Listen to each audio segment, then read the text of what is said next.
Hello, welcome back to the Masonic Roundtable, a weekly program where Masons from around the world get together to talk about Masonic news and opinions in a friendly and social manner. As a reminder, the thoughts and opinions expressed here are solely the opinions of the participants and do not represent any Grand Lodge statements or positions. Make sure you keep your conversations open for the public and on the level. To interact with us, as always, you can join us live on Thursday nights. So love seeing you over in Facebook land or in YouTube land. The chats are always lit, and remember, your chats could show up on the show, so that would be cool for you as well as for us. And if you can't catch us live, always catch us later on your favorite podcasting app. You know me. My name is John Ruick, past master of the Patriot Lodge number 1957 in Fairfax, Virginia. Next up for his introduction, Jason Richards. How's it going, Jason? It's going good. How are you, John? I'm fantastic. Awesome. Jason Richards here, past master of Vacation Lodge number 16 in Clifton, Virginia, member of the Colonial Lodge number 1821, and Lafayette Lodge number 79 as well. Glad to be here. Awesome. Next up for his introduction, Joe Martinez. Hey, Joe, what you drinking? I'm sorry, I'm drinking carbonated H2O. Oh, water. nice. Yes. Hello, Joe Martinez. Still worshipful master. Manasseh Lodge number 182. And member of a bunch of things and lots of things. Damn glad to be here. It's not a competition. It's not. It feels like it. Last but not least, Robert Johnson. How's it going, Robert? It's going pretty great. Glad to see all of you guys this week. Exciting topic. So happy to be here. Robert Johnson, past master Waukegan, current sitting secretary at Space Novum, 1183. Thanks. Woo. Awesome. Well, before we get into tonight's show, as always, we want to give a special shout out to the patrons who support the show. You guys rock. Jason's jumping the gun. He's very excited. Let's thank the patrons who keep the show going. You guys rock. You guys are awesome. Thank you. And if you want to join patreon.com/the Masonic Roundtable and chip in a few bucks and join our super secret, not Masonic secret, but otherwise super secret Facebook group. See you there. Hey, Jason. Hey. What were you excited to show us there a second ago? I was excited to preload the tarot card of the week into the streaming platform, and it shared it automatically, which I'm very disappointed in you. Yeah. Streaming platform. Yes. So tarot card of the week comes from a really, really interesting deck, rapidly becoming one of my favorites. This is the Sola Busca tarot deck. This is, for history nerds, this is the oldest extant complete tarot deck in the world. Hails from Italy in 1491 was when it was first published. And so today we're taking a look at the Ace of Cups, which we'll go ahead and add to the stream here. You gotta love it. You know what we need to do at a next TMR con or something? We should play Tarochi. We'll figure it out. We'll have a Tarochi tournament. Nice. There we go. Ooh. We could play a game. We'll play the original game. Nice. Ooh. I like it. So this predates Rider Waite. This predates the CBD Marseille tarot. This one is really, really interesting because there's a huge emphasis on alchemical symbolism in here. And if you look through the especially the minor arcana, because a lot of the earliest tarot decks really stuck with the major arcana, and just had pips for the minor arcana. This is really the most complete earliest deck that we have, where the minor arcana are all illustrated, and you can actually see where A.E. Waite took a lot of direct inspiration from this deck in Why's that dude got And no his- pants on? Well, you know, when you They're carry tights. swords, They're tights, bro. you don't need They're- pants. yeah. You're not tight. Those are Well, I tight. mean, this guy's got underwear is just falling off. Yeah. Come on, focus. There we go. Oh yeah. Wow. Yeah. Look at that Yeah, fool. That's, so now there goes our Tight part. safety rating. yeah, so yeah, we're gonna get dinged on that one. That's all right. Next time, maybe Booty next week we'll do. We'll use the Decameron tarot. Just totally put our up the next our rating. favorite, the Three of Swords, right? Oh, That is very close to that's what pretty. you see in the Rider-Waite deck. and it's so slick too. What's nice about that original deck is, like you were saying, it's one of the only decks that has the full illustration on minor arcana cards, because even like in the Marseille deck, it's kind of like, unless you work with it all the time, it's really difficult to even, like, you're sitting there counting pieces. Like, what card is this? It's not super relevant. I mean, Yeah. but it's cool. Let's bring it back. So What's it you mean? did draw a couple on purpose for this week's episode, right? But Ace of Cups. So traditionally, Ace of Cups, it's new love, new emotions, new overflowing emotions. Yep. Cups are emotional and love. Also, Creativity, baby. creativity. Well, but Blowing. it's a different creativity than wands, because wand is We're talking about sex. create. Well, okay, yeah, cool. Okay. I don't want to It's talk about it's sex. the with cup. arrows It's a cup. I don't want versus to. yes. Feel like making It's love. not storge. Oh boy, Oh, this is going to be some episode, I tell you what. it's educational. So It's the love card. It's not educational in Oklahoma or Florida, but the rest of the world it might be. We're not. flying. All right. Well, that's a good summary of the element of water, which is what we're here to talk about tonight. So thank you for pulling that, Jason, and showing off even new toys that you have. So thank you for sharing. And this week is going to dive deep into the symbolism, history, and archetypes that are found in the classical element of water. So starting with the resident historian of all things esoteric and nerdy, Joe, why don't you kick us off and tell us a little bit about the history of the classical Jason element had of the water? look on his face like you were about to call him. And Oh then no, you said- he's been demoted. Don't worry. He's a tarot card lover now. Don't no, worry. no. Totally down with that. Yeah, no, but he had a look of fear on his face. He's like, "Crap, I didn't prepare. I got you, man. I got you." Am I I in was that just dream? noticing that in the Solo Busca deck, because I have several of the cards up on my monitor, everybody's pants are falling off, and I don't know Maybe why. it was well. When was the belt invented? Do we know? Like It was after the after Columbus oh, that's sailed funny. the ocean blue? Well, Yeah. there's your homework assignment. Boom. There you go. Boom. All right. Let's talk about water. Let's talk about water. This episode not sponsored by SodaStream, although we did say it would have probably been a good idea to give them a call because this SodaStream bottle has H2O or water. So good And and refreshing. CO2. That too. That's what's making me burp so much. So my apologies. But let's talk about water. Water is the second of the four elements. And we did have a question I saw in the chat. They were asking if this was going to culminate. I believe it was our dear friend Sun Card. He asked, so are we going to do a show on the fifth element? I don't think we've decided yet, right?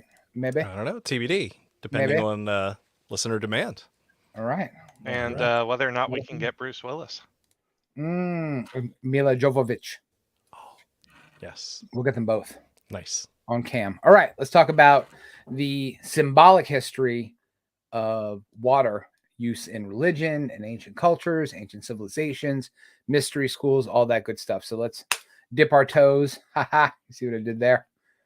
I'm just punny today. So water shows up as an essential part in every major civilization that we know of that has committed things to writing or to drawings or any sort of cartography that you can think of. Water plays a part. So let's go all the way back to the cradle of civilization. Let's go to Mesopotamia. So you've got peoples like the Sumerians, the Akkadians, the Assyrians, the original Babylonians, not the Neo-Babylonians. They did other stuff. But so those ancient Mesopotamian peoples all had water symbolism for a very obvious reason. because Mesopotamia sat between the two rivers that were the veins of the lifeblood in that part of the world. You had the Tigris and the Euphrates rivers. And right in between them both was Mesopotamia, right, where civilization sprang forth. Another water pun. I am just on fire today with the puns. Dad jokes. Yeah, I know. Yeah, so all of these civilizations viewed water as an absolutely essential part of life. It was also a symbol of fertility. And we'll probably talk about that in other civilizations as well, where water and fertility do have a sort of sharing of symbols, because water makes green things grow.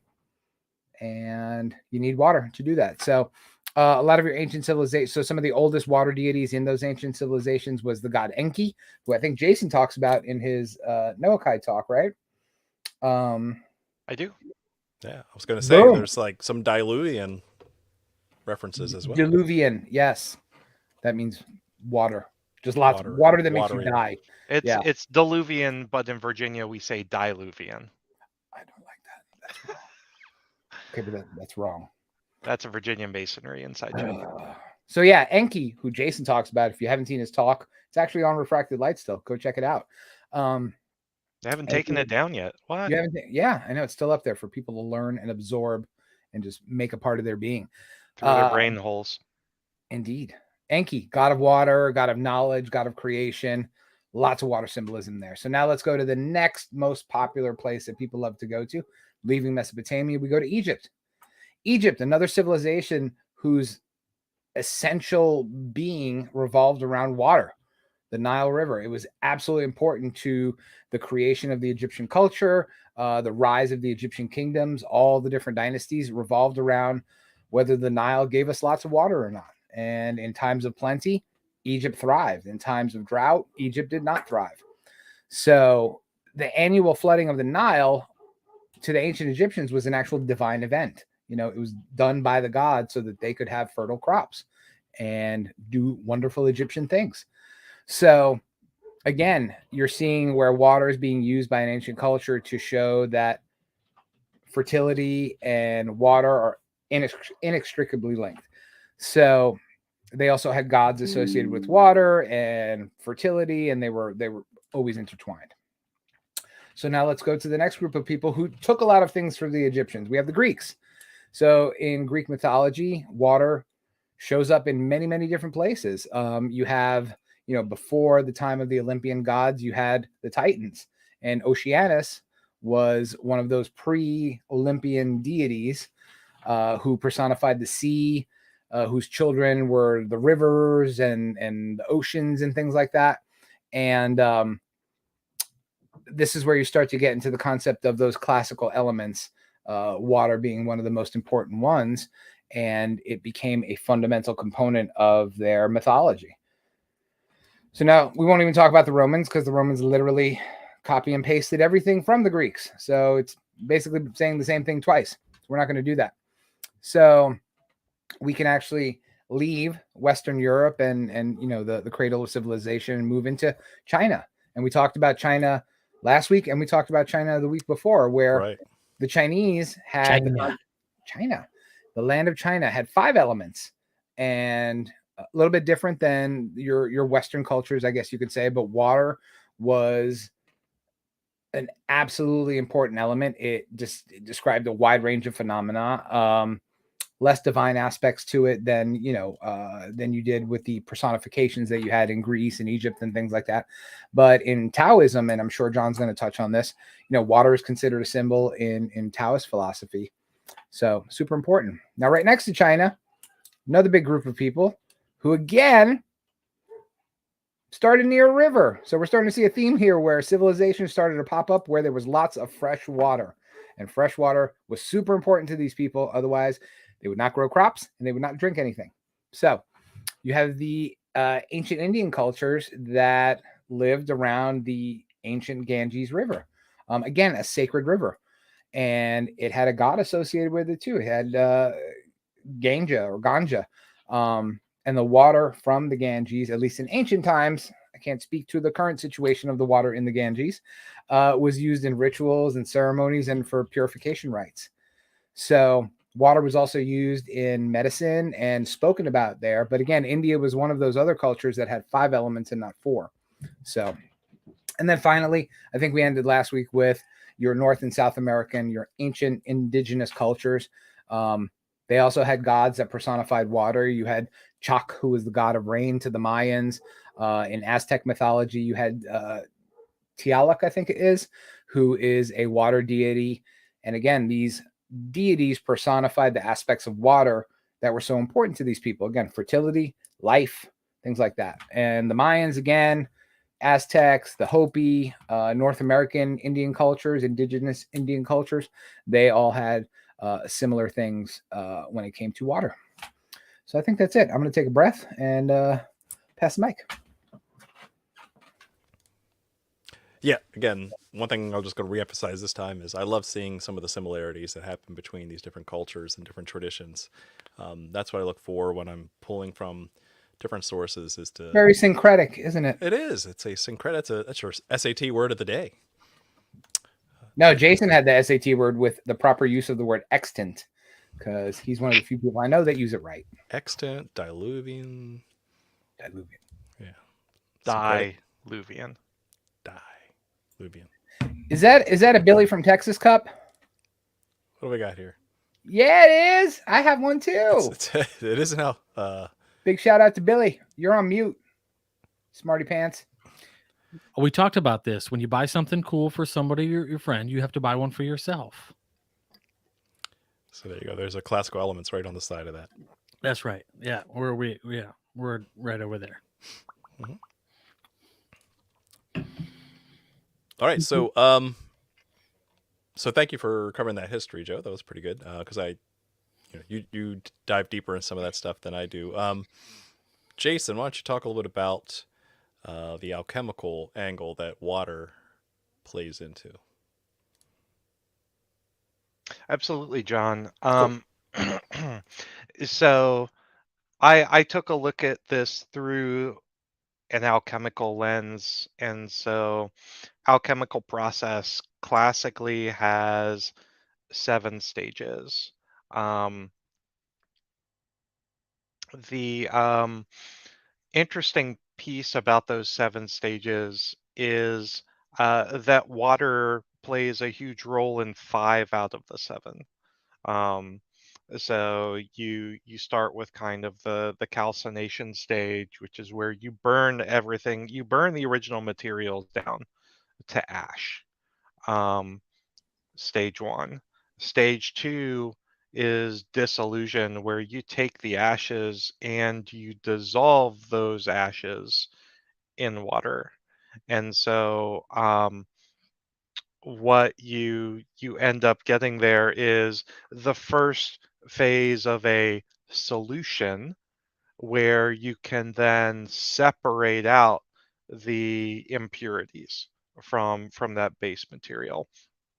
So that third stage is separation, where you are able to then, through this solution that you've created with the addition of the base materials and the water, you can then begin to filter it and extract the impurities from that base material. Um,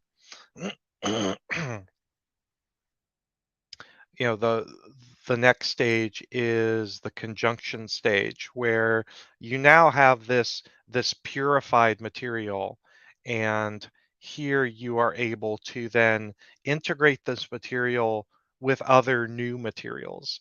And so thinking about the alchemical process is like the initiatic process. Like when you go through initiation, you have to be separated away from your old life before you can be combined with the new. And that's really what the conjunction phase of the alchemical process is about. And water still here is a key component of this, because it's easier to combine something when it is in a solution, so you get a homogeneous, even combination of the purified and the new.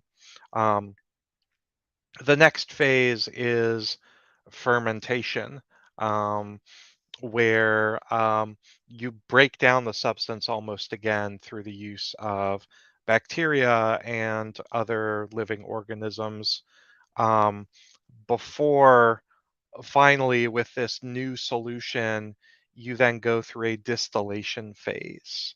And that distillation phase then boils off the solution and removes the water element out of the solution.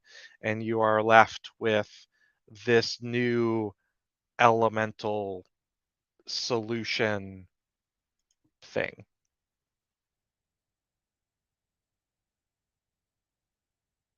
I like it. So, which then left to dry coagulates into a new solid state. Yeah, right. Just like Joe's boogers. They I just don't like that word. coagulate. Coagulate. I want to jump right off of there. It just sounded because, like you were describing bong resin. well, It's- it's fascinating you went there because we talked a little bit about the four humors as well in a previous episode. And when you look at what humor is related to the classical element of water, it is phlegm. So there you go. Yay. There's your tie that was planned totally before the show. Yes. So let me read this because it has a little bit to do with the alchemical process. So when I first got the Masonic Tarot, what was interesting was I'm not sure, maybe this is a sort of European rite perhaps or something, but I've only seen some of these elements represented in really old like degree work texts, and to some extent I'm sure the author here has embellished on the usage. However, it is interesting. So he's talking about the four elements as they're related to in the tarot, their place in a Masonic ritual. And so this is not any official ritual, so I'm not breaking any obligations. It's just printed for the public. But it says for the apprentice, in the first stage of the ceremony, the blindfolded candidate is placed in a dark room, dimly lit by a candle. Confinement in the chamber puts the person in touch with the earth element, right? And then it goes on to say, the first of the mysterious journeys starts when the worshipful master who presides over the ceremony loudly orders, take the candidate to his first mysterious journey to be purified by water. Then two officers lead the candidate inside the temple and stop in front of a bowl of water. They assist the person to dip his hands to symbolize the effect of ritual purification, rather, by water. Then he is returned to the starting point, and then he starts his second material, his mysterious journey, I guess, which will be he'll be purified by air. So he's purified by the four elements before proceeding in this particular text. I've never really seen that in any Masonic thing, but it is interesting that it takes us to that purification element. That's So really cool. I'm getting some vibes there. I think that's brother. He's a brother. His name is Pablo, right? Is it Pablo? It's on there. I believe he's from Chile. So yeah, curious if your South American brothers out there, let us know how alchemical or dare I say Rosicrucian your ritual is, because that is getting lots of vibes. You almost do that subconsciously, with circumambulation, right? Because that is a ritual cleansing of the space that doesn't necessarily involve water, or at least overtly. I mean, to anybody out there who's listening, all I can say is it kind of feels also like this other thing that some people go through in a particular sort of co-ed order. But yeah.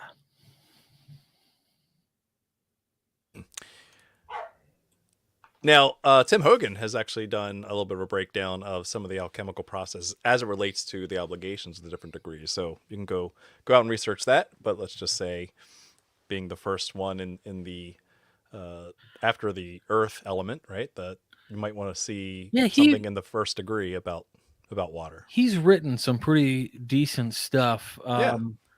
The alchemical keys. The alchemical keys was the name of that book. It's all white, right? Correct. Mhm. Yeah, that's It's a back pretty here somewhere. yeah, it's a pretty decent book. If you guys, if anybody out there, I mean, um, I you're curious, directly good book. used Good book. that book in my Noakai presentation Oh, there because you go. I walk through the alchemical That's right. steps and the 4 elements as they relate to the hero's journey within the story of Noah. So, okay, so pull this the sort of cleansing ritual Mhm. portion of this. When you talked about the Noakai presentation that you do, I mean, this is it's a giant cleansing, a renewal, a rejuvenation, sort of A lustration. yeah. So ultimately, yeah, with the Noakai ritual, the alchemical process is a little bit out of order because or is it? Because calcination, fire, is the first stage of the alchemical process. Of course, the calcination stage is represented where Noah and his family are saved and offer a burnt offering to God after they exit the ark at the end of the story. However, you know, where are you first prepared to be made a Mason? Well, Noah was a true follower of God from the beginning, and so you could say that Noah's calcination started well before the rains came. And so moving into really the dissolution stage is where the flood comes in and literally separates the ark and God's chosen people from everybody else. And then Through separation through separation, of an that initiatic process. purification, yes, that purification then happens. Wow. And we can assume that I don't know. I was gonna make a joke about like conjunction and like them opening up the ark and getting hit in the face with a branch or something. But I was gonna chime into that, Blasphemy. not with a funny thing, but you said something super interesting that I wanted to pull the thread on. So when you're talking about the Noahide legend, wow, English, a lot of our ancient religions, to John's point, use purification through water, right? Most of them yes. was lustration, like you said, partial or full immersion in water. Sometimes nowadays you get a little sprinkle on your forehead. Boom, you've been baptized or lustrated. It's symbolic. Sure. Now some of them take it a step further where you do have, and this is where it ties back to Noah a little bit. You got to remember that flood was a cleansing flood, but it killed a crap ton of things, right? It killed all the people, all the kids, all the unicorns, dinosaurs, all gone, right? All the fish that suddenly couldn't breathe water, I suppose. Anyway, but I'm just repeating what Jason says. But there were a couple of those ancient religions, specifically in Egypt and in a couple of the mysteries in Greece, where that lustration or that immersion was meant to symbolize you drowning. It wasn't just, hey, I'm being washed and now I'm clean and I can be awesome and all that die. stuff. You actually died, Yeah. and you were reborn when you came out of that water. So there's a little bit of a different symbolism in that. But you guys remember Constantine? Modern day baptism? Yes. So like he's like, get in the bathtub, right? Because she wants to see both worlds, and he's like, you can't go back. And she's like, all right, well, she's got to be born again. And she thinks he's gonna like just baptize her or whatever. And she goes into the water. He doesn't let her pushes come up. her down, and when she wants to come up, he just keeps her there until she dies for a hot second. I love that movie. That movie's so good. So Keanu, man. I'm just excited for the next one. But yeah, so that's the whole, like, he brings her back, right? Like he has a real death moment to bring her into another phase of I don't know, reality. just to pull that comic book thread just a tiny second in that same movie, right? So she's a novice, so she's got to get drowned, right? And that's where all the magic happens. But you notice he does it a couple of times himself, and he just dips his feet in water. He doesn't have to do the whole drowning thing. So he's a pro at it. So he could do the magic, go to hell thing and stuff by just dipping his toes in some water. So, once you get better at it, I guess you die a lot less as time goes on. Well, you breathe through your feet. That's what most people don't understand. Good God. I hate feet. I know what you're getting for So I was Christmas. going to say, there's like an OnlyFans subscription you're going to get. Stairs in Gowron. Yes. All right. Well, let's bring this back to the purity of water. Back to reality. Oh, there goes gravity. Oh. Act 2. So here we go. Let's bring it back. One common thread through all this, right, is that we're talking about the emotional part of man, or the emotional part of your soul. And I like how we're walking upwards through that, because remember we said that Earth is really the material world. It's your biological functions, right? It's starting at a primitive animalistic nature, right? And so now when you go into the world of water, now you are maturing out. You actually have feelings and emotions and care and empathy, other than just procreation, food, right, and sleeping and that kind of thing. So we're kind of moving up a spiritual hierarchy, a spiritual ladder, as it were. So let's see, how does that represent itself? So again, you'll see all the symbolism of what the emotions means, specifically when you start with the tarot. So let's go back to that. In any of the systems that you have, tend to use the cups as an emotional thing. So it's really supposed to tell you something about either your emotional state, preparing you for emotional thing, someone you know, or some emotional event that's about to happen or has happened, right? Love, or flying off the handle, right? So although passion is more of a wand's attribute. Yeah, it's interesting because what you're describing here is actually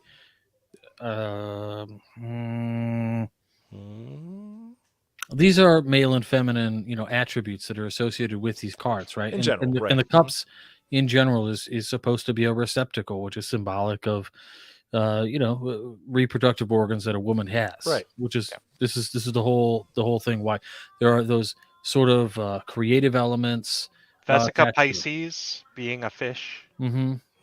Yeah. And then also when you look at like especially the court cards, right? You think of like the emotional maturity that you go through, right? So Page of Cups is really new love, new beginnings, literally wear your heart on the sleeve kind of thing. And then all the way up to like the King of Cups is very emotionally mature, stable, has their thoughts under control, right? That's kind of the imagery and archetypes you want to think about when you're going up through those. So again, I like how they marry your emotional maturity through that symbolism. Moving on, we talked about the 4 humors. Again, the reason it was identified with phlegm was because it was identified with water because both were cold and wet, which is disgusting, but that's why they decided to do that. I feel like there are a lot of other things that are perennially cold and wet. Yeah. As well.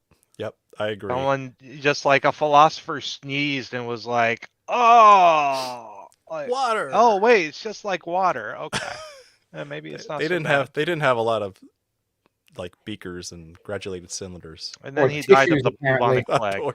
Yeah. They just had togas. You just wipe it on the toga. That's true. Moving on. It's my dress toga. Why is your toga green? In Tao, we have Joe alluded to the Taoist thought. Water was representative of intelligence and wisdom, flexibility, softness, and pliancy. However, an overabundance of water was basically alluding to the emotional difficulty of being wishy-washy and having the inability to choose something and stick with it. Being very fluid. Being fluid, right? And so but also water can destroy, right? Water in abundance, water like in a large wave, a tsunami, In a deluvian sense. in a diluvian sense, can actually be destructive. Right? Inundation. Whoa. Oh, snap. Moving on to the next topic. We have another category of a hierarchy of these kind of elements that seems to have correlations is the Jewish 5 levels of the soul. So we talked about nefesh, I think, in the first episode as it relates to earth. But when we get into the second level, the next level up, which is associated with water, which is ruach, not John Ruark, but ruach, right? Which is the Hebrew word for the wind or the spirit of God. And now you first might think, well, why is a spirit or a wind associated with water? And it's interesting because this does relate to the breath of God and how he gave life to Adam and how, human beings were now not machines. They were now living creatures at that point. But it primarily manifests itself through our love and motivation to serve God. So that's the ruach part of your soul. So you are now beyond just, again, the limbic part of your soul, or just you're just reptilian. You're trying to procreate. Now you're actually, from a Maslow hierarchy of needs perspective, you've risen above your basic necessities, and now you're like starting to admire things, and you're starting to want to serve your creator.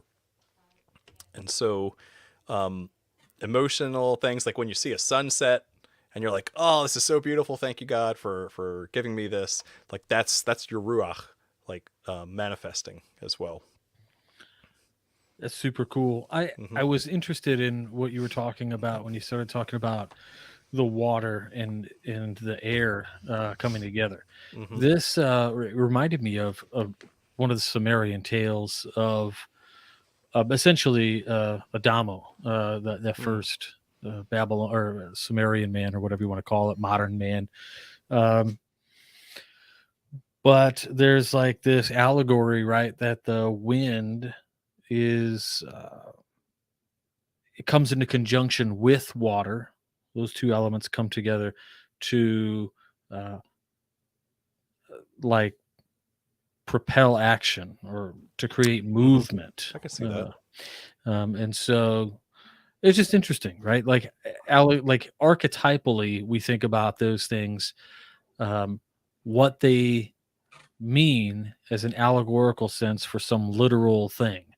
Are they saying that they're not telling the story, they're telling like how the brain manifests action, perhaps, Right. And then right. thinking about those archetypes, they start thinking about how that how the element of water and like the different symbologies that are, the symbolisms and things that come about because of it. How is that like practically understood by today? Like what does a modern man gain by looking at something like that? Right? Like there's so many times we'll go out there and we'll do an esoteric presentation, right? And there's always somebody who says, "So what?" And I think that's a valid question. Absolutely. So like, I wonder, what are some of the practical notions? Well, I definitely will save that to the end, because I think that I will use the same kind of question of the day as what is the element of water actually mean to you practically. But Joe's like ready to like explode over there. Joe? Yeah, no, I was going to explode when RJ started talking. An inundation came over me. Yes. So when you were talking about the Sumerians and stuff like that, we don't have to go that far back in history to see that symbolism just punch you in the face and catch you to realize it. Let's look at the very first lines of Genesis, right? So, which Masons, you've heard it all the time. In the beginning, God created the heavens and the earth. And the earth was without form and void, and darkness rested upon the face of the deep. What the hell was the deep? The deep. It was deep. And wait, it gets better. And then the Spirit of God moved upon the face of the waters, right? So you've got air and water in this formless void. Again, and we talked about it 2 weeks ago, the very first show. The 4 elements completely show up in the first creation narrative in Genesis, because there's two, not one, two, but they're all right there in the first couple of paragraphs. So yeah, super powerful, and it's there for a symbolic reason, right? Exactly. That's what I love about this. Let's look at reading your text, like the exegesis as well. Using that Part S system that we talked about last week as well. We've moved away from the Peshat, the literal reading of a text, and now we're moving up to the next stage of how you should read biblical texts, and that is remez. Like, so the R in Part S is remez, and it means the hints or the deep, Joe, allegoric, hidden, symbolic meanings behind the text. So this is beyond the literal part of the literal words on the page. What are the hidden or symbolic meanings behind that? Right. So that's what I like about this. When I got turned on to Part S, we had Eric Diamond on, many years ago to talk about Part S and how it applies, and then started applying that in my own like biblical studies. You kind of need the literal text, right? But you need to go beyond the literal and start looking at like what's this really trying to say? What is it saying allegorically as well? So now we're moving from a foundational material aspect to reading your inspired text in a more allegorical way. So that's something to think about. Then zodiac signs, like we talked last week about the earth signs. Now let's talk about the water signs. And so the water signs are, let's see who we have here. We have Cancer, Scorpio, and Pisces. I'm a water sign. Yeah, you are, because check this out, right? You have the water signs amplify emotions and awareness, vulnerable and receptive. Those born under its influence are highly sensitive and are often swamped by their feelings. Right? What the hell? They are Oh, intuitive, empathetic, and instinctively responsive to the emotional atmosphere. They also tend to have a spiritual bent. So there you go. That's you, Jill. It's not all bad. It's not all bad, just mostly bad. So in emphasis, they are sensitive, impassioned, impressionable, compassionate, and insightful. I'm not sensitive. You're not sensitive at all. Screw you. You are. Yeah. I'm not sensitive.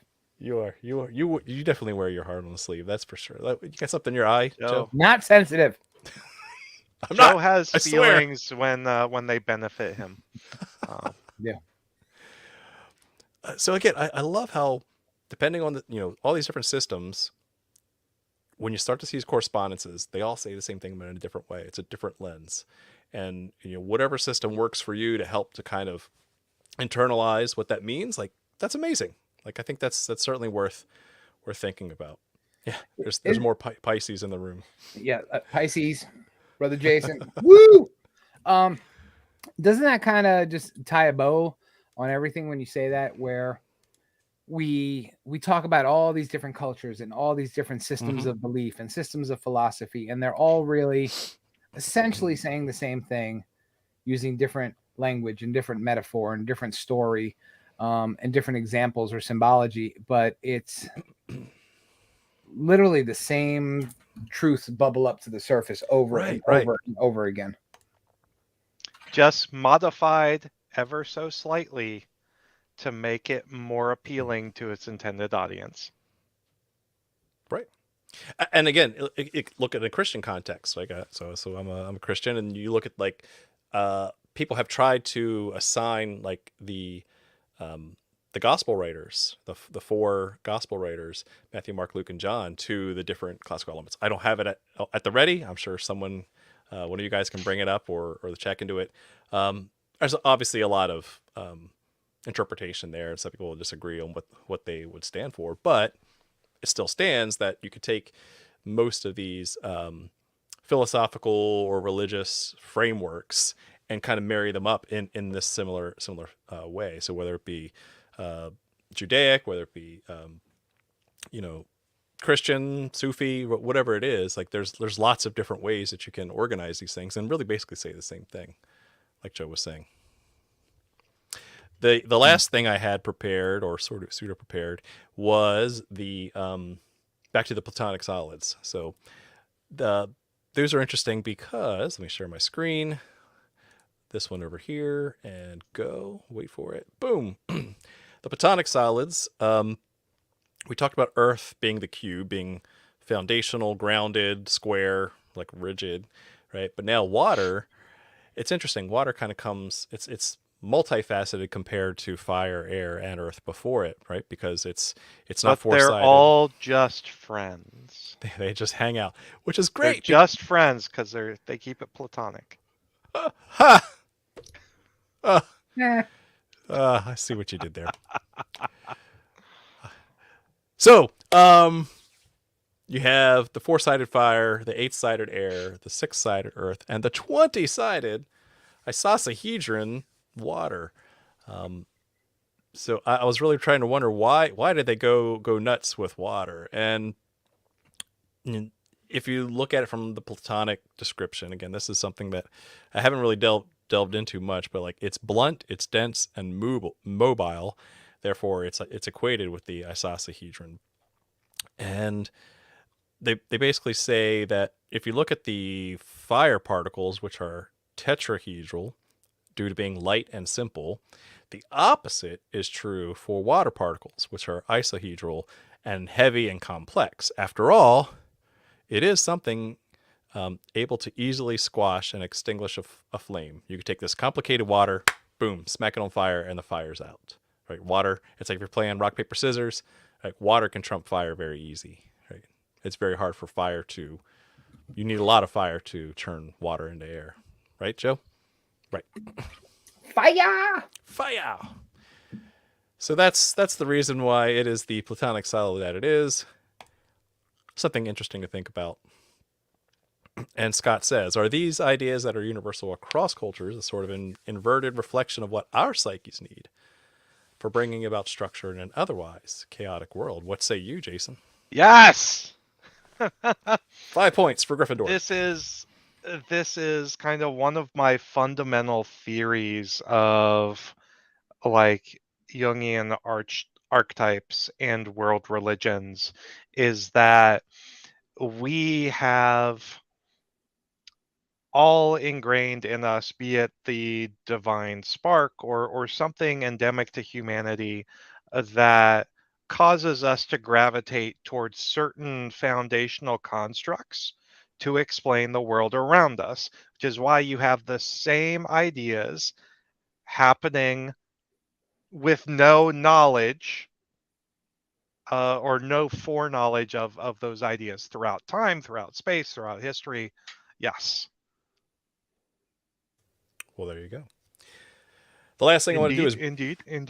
bring this back to Freemasonry. I said there's 4 levels of Freemasonry last week. So we started with the earth, the grounding, the profane world, and now we're moving up to the emotional EA, the entered apprentice world, because you are certainly emotional when you get your initiation. You're like young, you're full of vinegar, right? You're trying to learn everything there is about Masonry, but you need to temper your zeal because you might be burning yourself out. You have a lot of interest. You're just trying to soak everything in. Joe?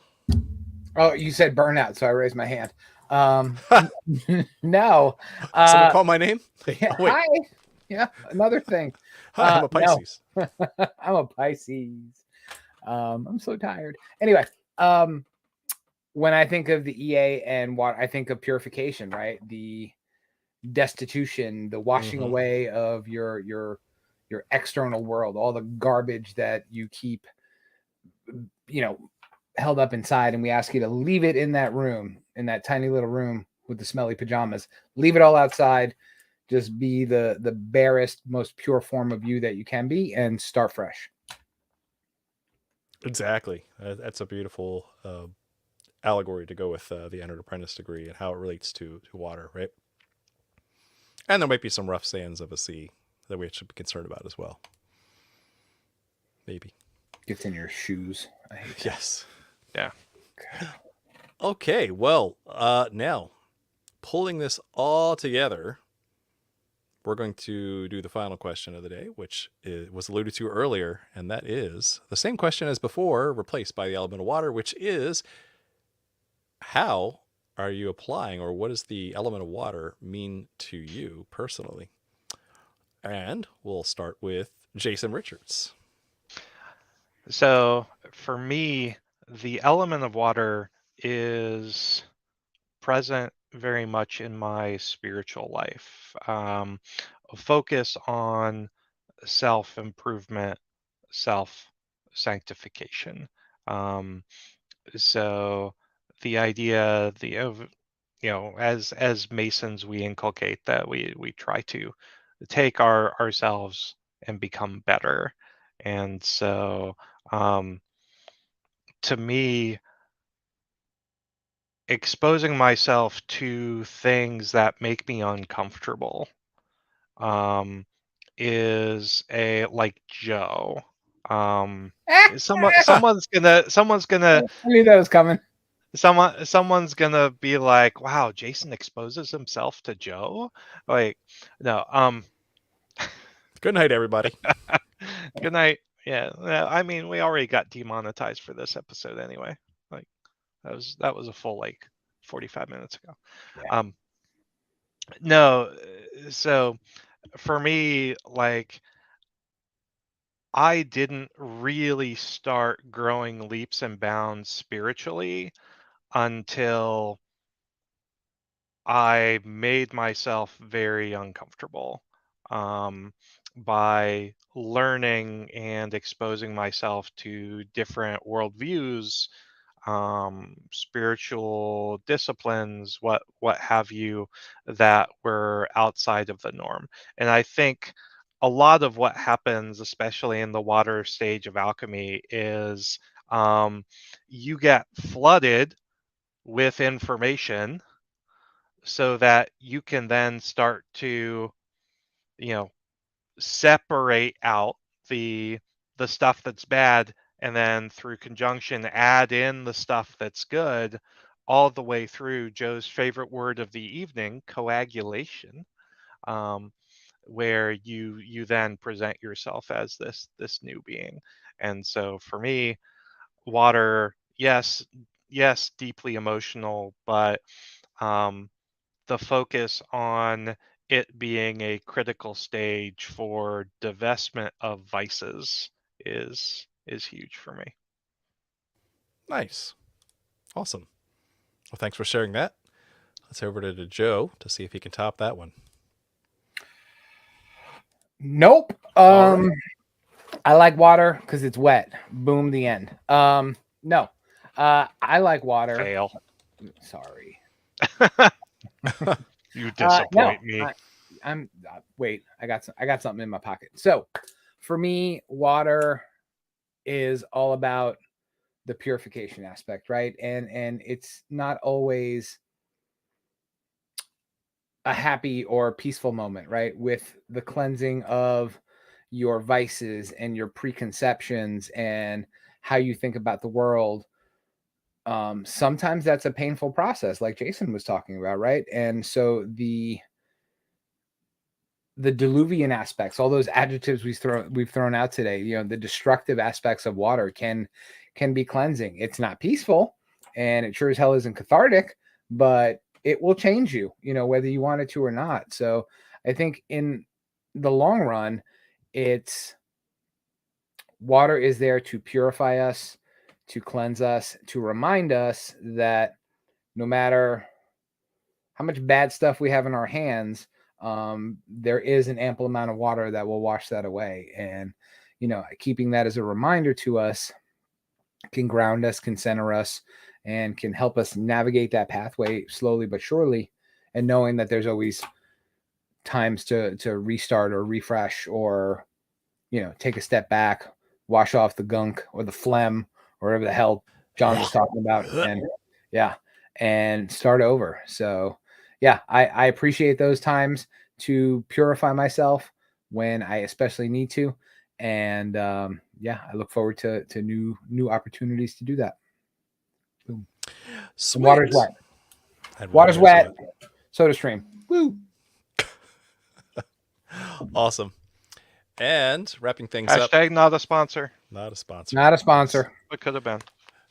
So, to me, when I think about everything we just talked about and the context of what is the emotional and intuitive part of water mean to me, practically, right, I think about it from the context of like, how do I hold and present my emotions to the world? And so there's like this balance, right? There's these two extremes of being cold and stoic and emotionless, and then there's also just like being full of passion, being very irate, being very, teary and everything. And so you want to at times know where you are on that system, on that meter, because sometimes you need to, if someone makes you angry, you have to like push that down to the, okay, let's not fly off the handle here. We have to keep your passions within due bounds and really slow your roll. Or there's times where you do need to disconnect. You need to get out of your head and actually get into your heart and start to like observe and appreciate all the love that you have and all the things that you've been given, all your blessings, right? Appreciate nature, and that, cry at a good movie. Like those are things that are okay. And so it's understanding you have these feelings for a reason, and being able to control them and know when to use them. And so that's how I internalize this symbol of water and emotional intelligence, I guess, would be a good summary in modern terms, is to apply, how you not only handle your emotions, but also how you present them to the world as well. So that's something that we should all do as good men and Masons, and continue to carry that forward. So that's all I got. This was a great episode. I think we're going to do air next week. That'll be fun. So stay tuned for that. And as always, want to thank you all very much for watching, and keep searching for more light. Have a good night.